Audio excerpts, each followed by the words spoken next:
Hey guys, what's good? This is Andre and today I want to look at the broader markets with you guys. I want to look at NatGas as well as USOil. So let's get started immediately here, guys. First off, thank you so much for all of the love you guys have been giving me throughout the last few videos. Honestly, every single one of your guys' likes helps my channel tremendously, being still a fairly small one. So on WTI, guys, I want to start with this one because I had sent out this message the other day throughout our Patreon. We basically went long from roughly 77.5 on WTI. We are deep in the money already over here, so in case you guys missed that, definitely feel free to check us out on Patreon. For $15 a month you get some trades, for $50 a month you get most trades, so I definitely encourage you to check that out. Now on WTI specifically, I think that we are heading to $82 initially. I do think that we are eventually going to be retesting these zones over here, so initially probably 86.2 and then eventually we are going to reach 93. Now I don't know what kind of timeline we will have on that one.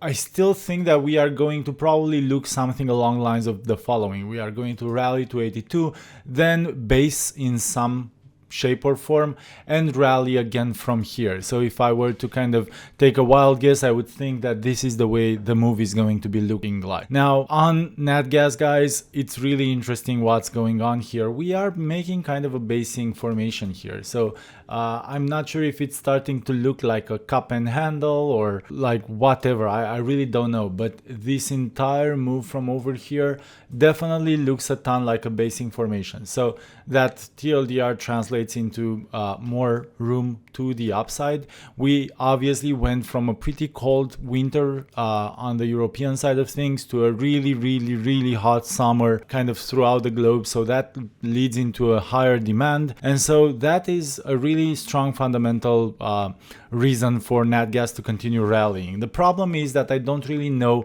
where to buy this anymore. I was kind of expecting it to retrace back into the 2.45 range, maybe 2.35, and we don't really have much of a setup here. I would maybe consider buying it on a break above the $2.8 range and test from above, or maybe even above $3 range. So if we do something like this, I would probably want to buy it from the $3 range and play it to the upside. Now, if that doesn't happen, honestly, I don't know. I don't know where to add to this one. I need to be 100% transparent with you guys. Maybe we are starting to see some resemblance of some sort of a triangle formation over here, in which case I would consider buying it on a break above from the triangle. But right now, for me, it's not longable from here because you don't, like, where do you place your stop? Do you place your stop beneath 2.45? That's just way too much downside for my taste.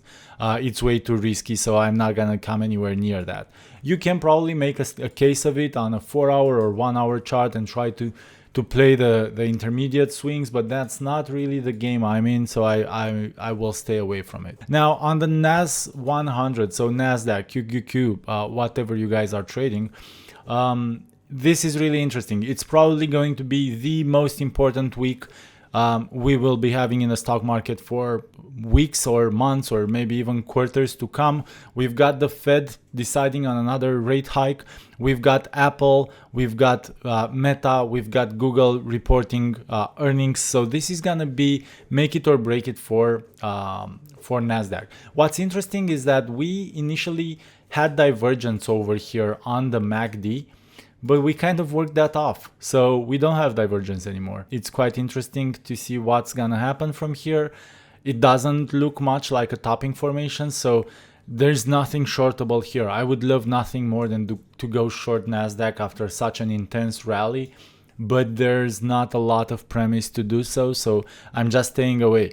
For now, my trades pretty much involve a couple of forex currencies as well as USOil long.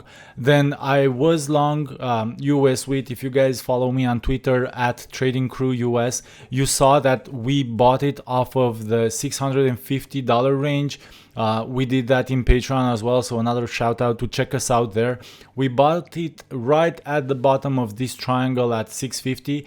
It's true that we bought it 3 times before it actually started running. We were stopped out for very minimal losses, but then once we broke above this triangle and started rallying, I did say that we are going to be touching 780. We came within a whisker of that today earlier. I still think that we might try to touch 790 or maybe even 800 here, but it's all TBD, and obviously there's just a lot of supply in this range, so I don't know if we're gonna end up doing that. I'm not going to be shorting this at all, however. I received a couple of questions with regards to that idea, and I'm just not going to be even coming close to shorting this. I wanted to retrace, and then we're probably gonna be longing it again into roughly 890, 900 ish. For now, I'm on the sidelines on this one as well.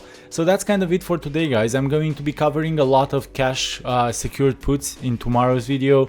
Just a review of what we've been up to in the last few weeks on Patreon. Definitely feel free to let me know if you have any questions. Thanks so much for tuning in today. I appreciate it. Take care. Have a fantastic day.